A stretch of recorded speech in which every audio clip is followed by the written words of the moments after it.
Hello guys, in this video I will show you how to connect Sorcery to GitHub. Step 1. Visit sorcery.ai and sign in using your GitHub credentials. Step 2.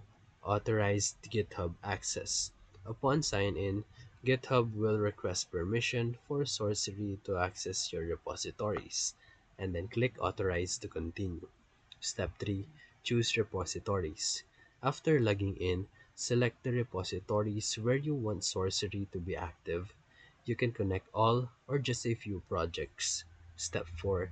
Install Sorcery extension. For VS Code users, install the Sorcery extension from the marketplace to use it locally. Once installed, it will provide inline suggestions and refactoring tips. Step 5. Let it analyze code.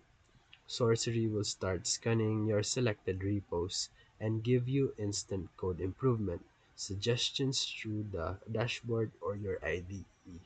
And that's how you integrate Sorcery with GitHub. If this video helped you, feel free to like and subscribe for more quick tutorials, reviews, and comparison videos. Thank you for watching.